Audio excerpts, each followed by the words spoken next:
Okay, welcome. And we're going to talk about chapter 7 about audience real quick. Don't know how long this is going to last, but we'll see. Um, and before we get into that, let's talk about the group speech or the group project again. Your group project is a literature review. We've given quite a few examples of potential things that you could talk about in a prior video. Only 2 groups have selected so far what they're going to talk about, and weirdly enough, both of them have selected iconic images. So while that, just a little heads up for both those groups, that might, like, even though it is something that I said that can be done, you might find in your research that it's a little bit limited when we're talking about getting like lots and lots and lots of citations for it, like from peer-reviewed sources, right? So you may have to expand a little bit, find out where Lucades was drawing all of his information from, and a lot of that is going to be in his book called No Caption Needed. There's also a website, I believe, for him, also called No Caption Needed. You might want to look into it. I don't recall right offhand, but hey, that's not my job. That's y'all's. Um, so the rest of y'all, for your groups, you really should start be talking about like what you want to do for this group project. Libraries are going to be much slower on getting everything to you right now due to, if they can at all. I mean, if there's a shelter-in-place order, then like, yeah, we might be in like even more trouble on this. Which there are still ways that we can do this, but yeah, we're just gonna have to take it day by day, because yeah, the literature review is a huge part of this grade, and you don't want to screw it up. So moving on though, let's talk about this chapter with audience. Okay, let's pull up my PowerPoint. We'll share that. Where's my share button? There it is.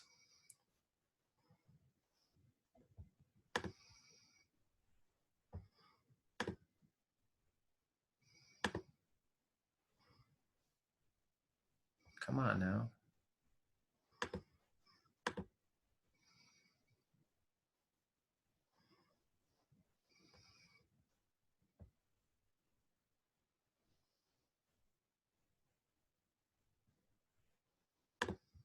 Let's see. Sorry about this. There it is.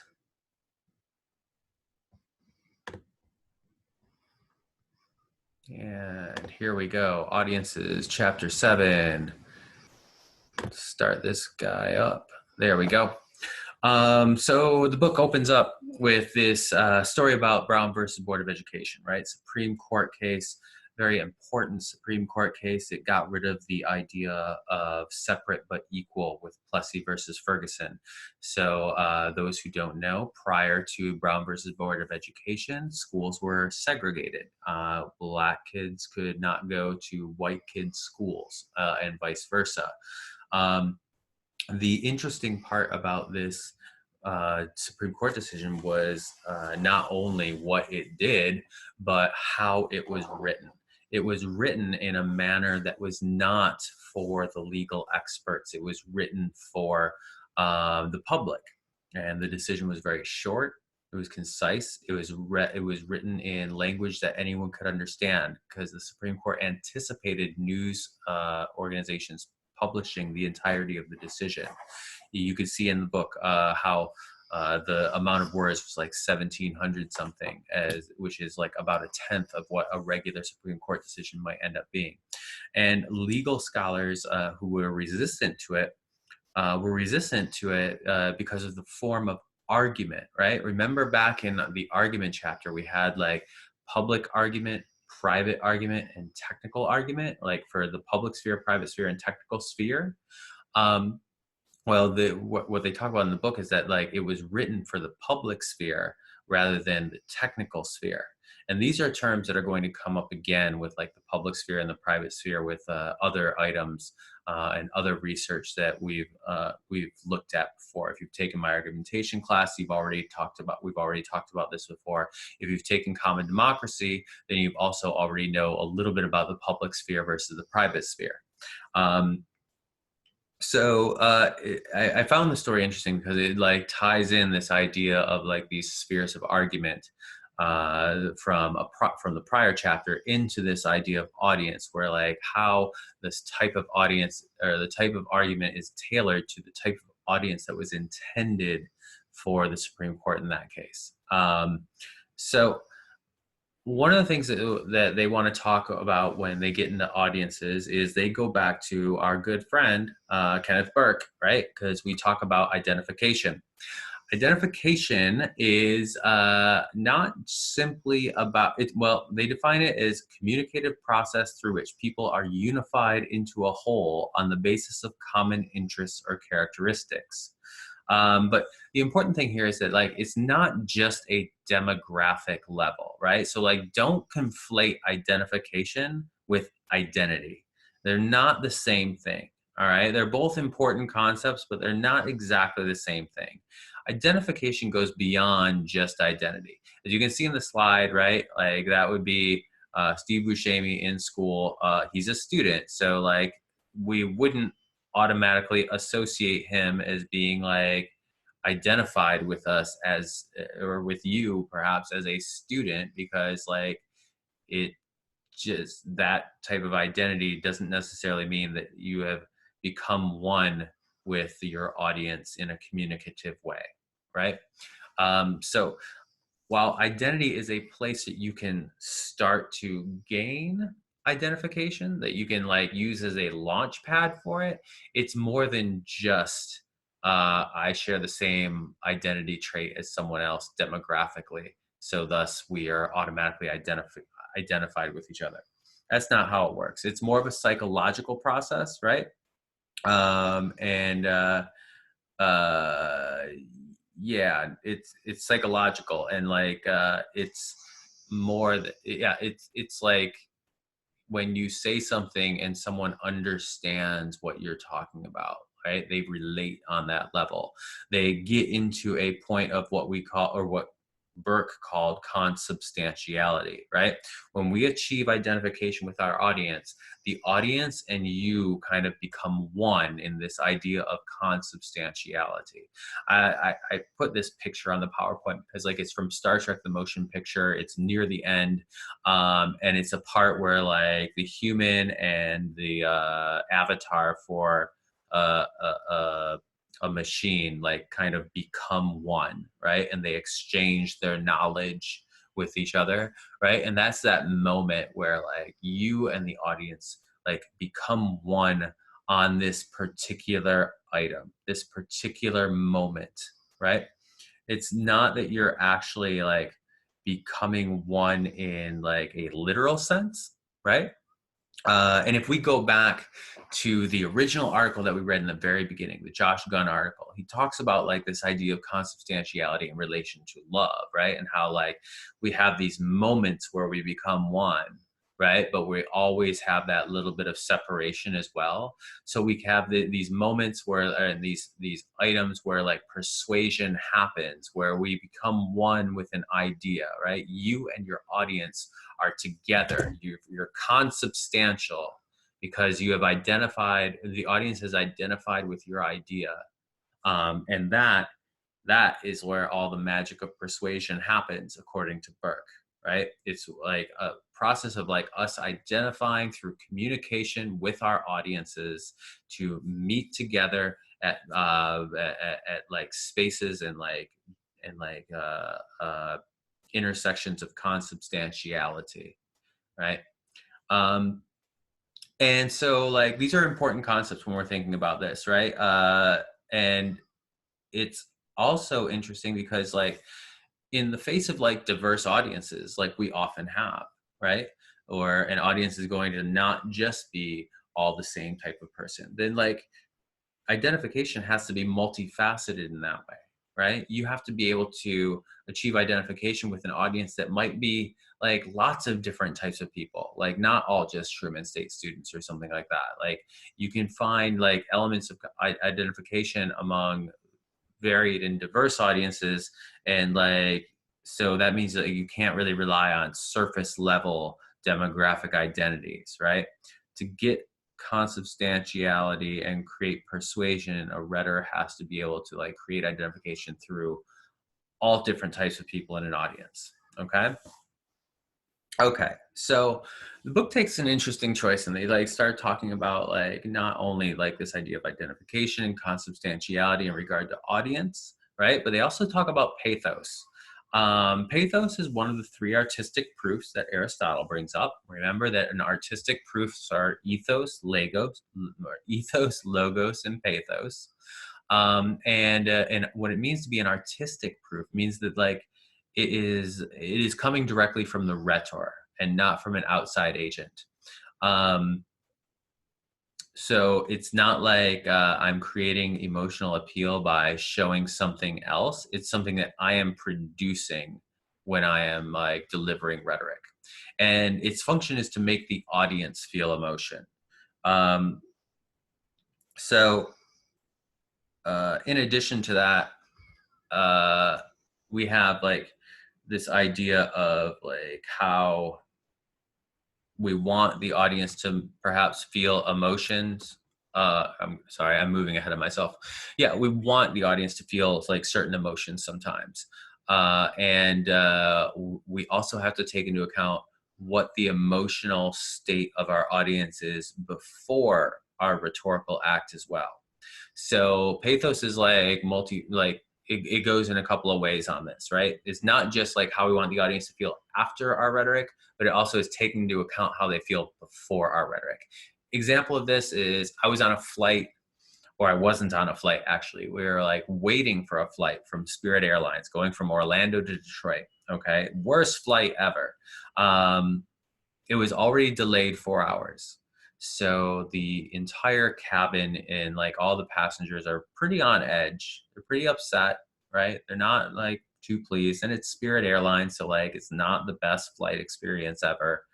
Um, and so we get on the plane, and the flight attendant says like, you can tell by my smile that the Detroit Lions are losing to the Green Bay Packers at this score, like in the beginning of the flight. Like she like is relaying us the Lions score because we're on a flight to Detroit, and we're like, why would you say that like you're happy that the Detroit Lions are losing, right, in the beginning of the flight? So like this is already like really like making the audience like more emotionally like hype, right? Or like edgy and like angry. And as the flight continues and we go down to land, and she says, once again, like the Green Bay Packers, you can tell by my smile, have defeated the Detroit Lions, and says the score. And everyone's like, what the heck is going on here? This is a flight to Detroit. And then beyond that, we all land, and the flight attendant then says, if you, we would like to welcome you to Detroit. If you are here on business, then enjoy your stay in Detroit. And if you are here because you're home, then I guess I'm sorry. And at that moment, everyone on the flight boos, like literally boos. I've never seen anything like it. But the important thing is that like this was a rhetor in the flight attendant who was not taking into account the emotional state of her audience, right? It like everyone was not in the mood for this type of joking that she was trying to do. And like frankly, like I found it offensive. And like if it were a more jovial time, or if perhaps this person was actually from Detroit, then the audience might have been more amenable to that type of thing, right? And so, like that's like taking into account like your audience before and their emotional state beforehand. But sometimes we also want to think about like how we want an audience to feel afterwards, and like you're like, well, why would this matter in like my day-to-day life, right? Well, because like as a rhetor, you're not just a rhetor when you're giving a speech. Sometimes you're a rhetor when you're holding a meeting. And sometimes like in order to participate in civic life, right, we do certain things in order to make audiences feel certain ways. So one of the things in union organizing is the phrase educate, agitate, organize, right?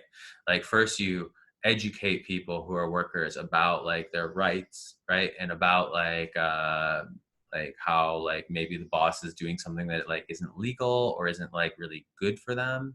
And then you agitate, so you kind of poke a little bit, be like, hey, like you're getting screwed by your boss, you're being hurt by someone, and I'm going to poke you to let you know that like you deserve better. And then you organize, and then you like convince people that like, hey, like we should work together to fight for our rights and things like that. Or when you're holding a meeting, like sometimes like if you're in a business meeting, like there's like certain times that you want your audience to feel accomplished and happy with what they've done, right?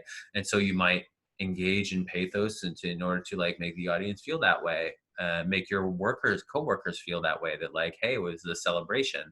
While other times you might want to make your audience and your co-workers feel angry.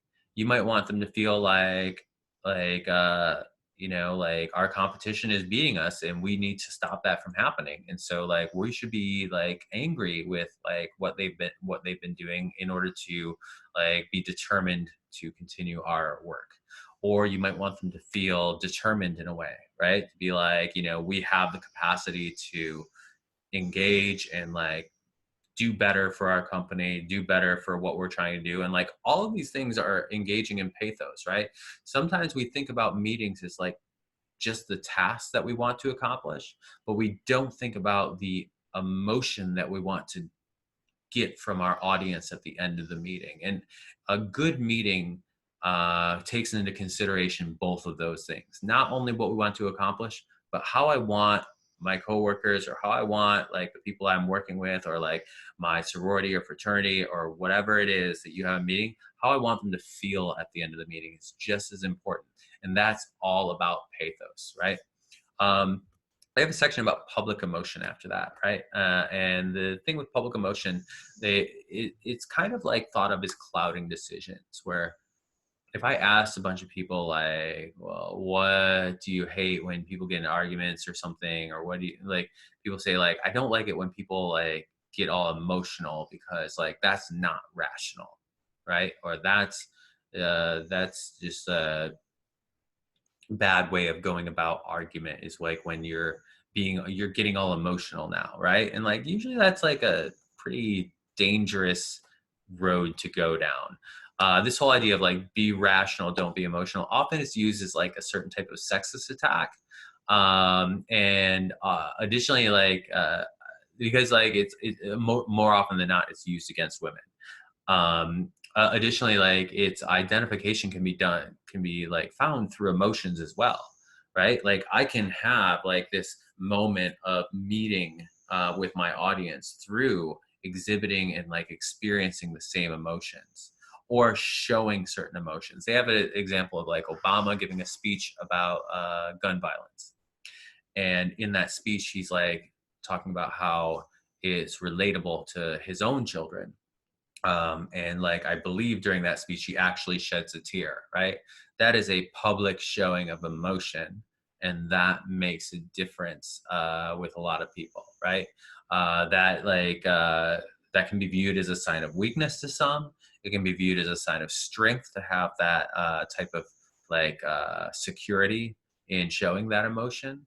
And like it can like guide discourse publicly, right? So that idea of like public emotion being is something that clouds our judgment, it's often like not really um, productive, because emotion is a part of our everyday life. It's a part of our civic lives as well. And to like pretend like it's not there or it's something that's bad is like it stops us from being able to really study it. And nowadays, in communication, as well as like lots of other like fields, affect theory is like what we would consider like studying of emotions. Like if you want to do something about affect and rhetoric, like definitely a possibility for an interesting like literature review of a very hot field right now. Yeah, affect theory is like really, really interesting and like uh, important for us to study, because we study logos, we study arguments, we study all these other rhetorical things, but we've never been able to like really put our finger on emotion, much like in the very original Josh Gunn article that we read. where he says like, why don't we study love, right? So like he explains why we don't study love, but says like maybe we should. And that's this whole idea of like maybe we should be thinking about emotions, right? Aristotle talked about pathos. Why are we not studying pathos as much as we could? Why are we treating it like a second fiddle, or like something that's bad and that clouds our judgment? So when we consider emotion, we should not only consider it as like, well, all emotions are good, right? Or all emotions are good to have in public discourse. No, we should consider its ethical use, right? We don't want to resort to things like demagoguery. We don't want to resort to things where we do use emotion in order to attain goals rather than to like enhance our public discourse. How do we do that? I don't know, like we're still trying to figure out like what is an appropriate and inappropriate use of emotion when we're engaging in public and civic discourse, right? So, but public emotion is like very, very interesting to look at.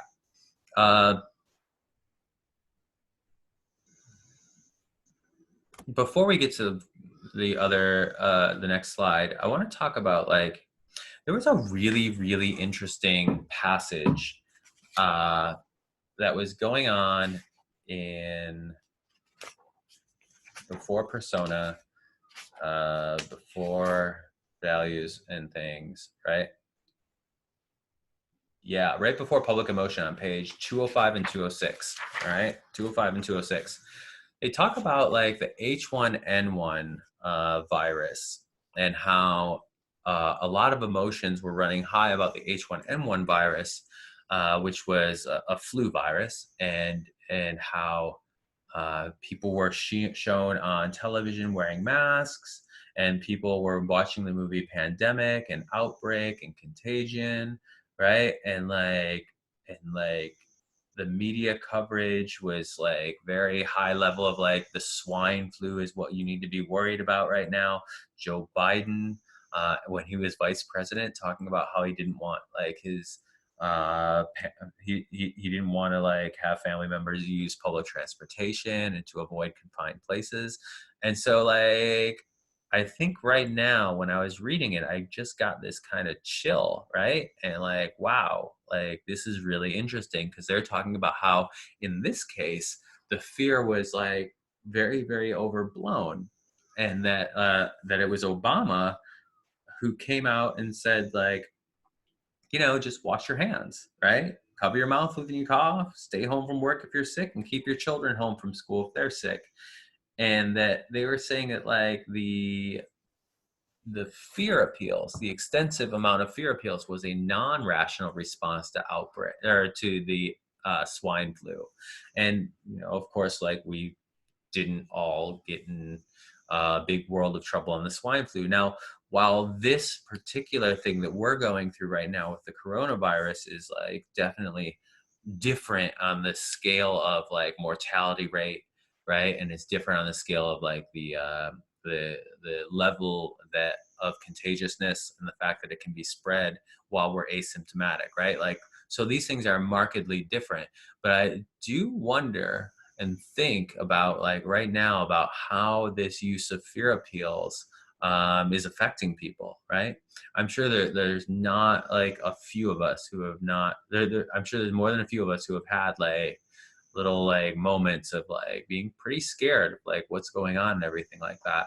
And I wonder like how I just think about like, okay, like is our media and our people being ethical with how we're doing fear appeals in this way?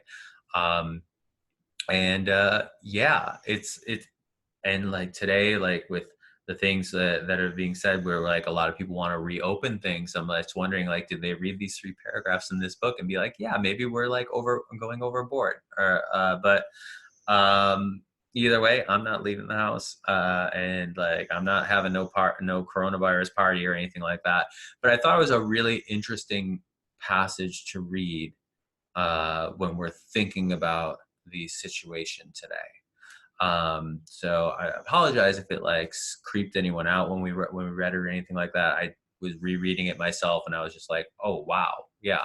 Um, but let's move on now. All right. Let's move on to attitudes, values, and beliefs. All right. This is a rehash of something that you should have learned in COMM 170. Attitudes are the likes and dislikes that we have. Beliefs are things that we believe to be true. And values are like the broader conceptions of right and wrong, what's good and what's bad. These are like important things with your audiences or in your delivering rhetoric, just because like audiences are going to have different values, they're going to have different belief systems, they're going to have different attitudes. Like for an attitude, like I like sushi, I like Mike Trout, I don't like Saladino, who's this White Sox player. Baseball player.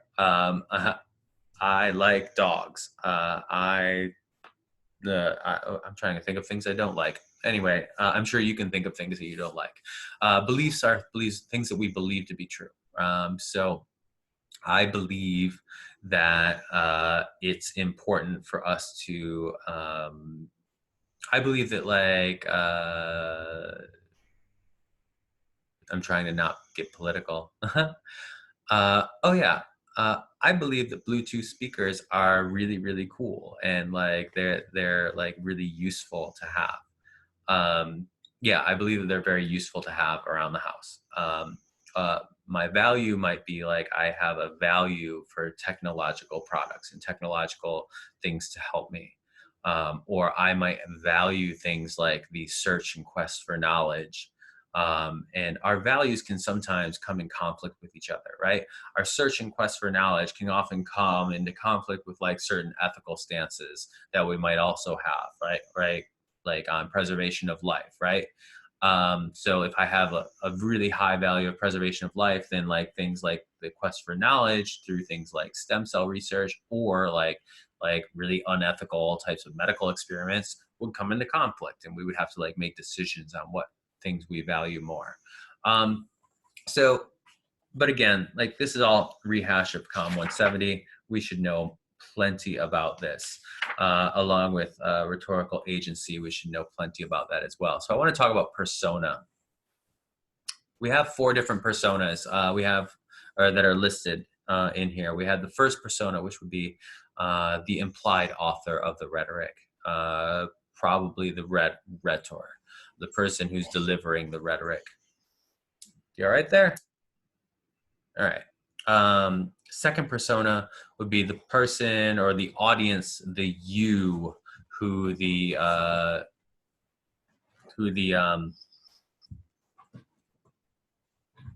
rhetor is speaking to, right? That's the second persona. The third persona is the audience not present, the audience negated by speech. Okay, so like the audience who would be considered almost like the other, the abject other that is not included. So if we look to this tweet, this Donald Trump tweet, like he says, the people of Puerto Rico are wonderful, but the inept politicians are trying to use the massive and ridiculously high amounts of hurricane disaster, blah, blah, blah, blah, blah, right? So the people of Puerto Rico, that is the you, that is the second persona that he is speaking to. But the politicians are negated by this rhetoric. They are not the people, right? They talk about McGee, who in the book they talk about this guy named McGee who talks about the rhetorical construction of the people, like who are the people. The people is always rhetorically constructed. It's not something that exists until we call them into existence. All right, because if I say the people, then I'm not really talking about all the people. Very seldom am I talking about all the people. I'm talking about the people who might agree with me or what I'm about to say. Trump tweets are just really good for like picking out the first and second personas and things like that, right? Today's Democrat Party would rather protect criminal aliens than American citizens. So who is the second persona here, right? It's the American citizen. They make up the people. The first persona would be Donald Trump in this case, and the third persona would be that which is left out, the criminal aliens, right? Also like Democrats would also be a part of the second or the third persona in this case, because they're also negated, right? They are not the American citizens, right? The Democratic Party is apart from that. They are like the people who protect criminal aliens rather than American citizens. That sets them apart from that group. Um, and then we have the fourth persona. The fourth persona, like the original article that was about this, was about gay people in the 1950s, where like they might say things in the 1950s that gay, while they were passing as straight people, but they would say little things that would like be a rhetorical wink to other people who would understand what they were saying. If you want the original article, I can find it. I don't recall like exact examples of this, but ways that like gay men in this particular case of the article would have rhetorical ways that they could like negotiate and feel and say that they could say that they were gay without saying that they were gay. That the fourth persona would be like the audience of gay men that they were trying to address without directly addressing them. Okay, we see this in like lots of different ways. Like, and in this particular way, they're talking about it in a way where like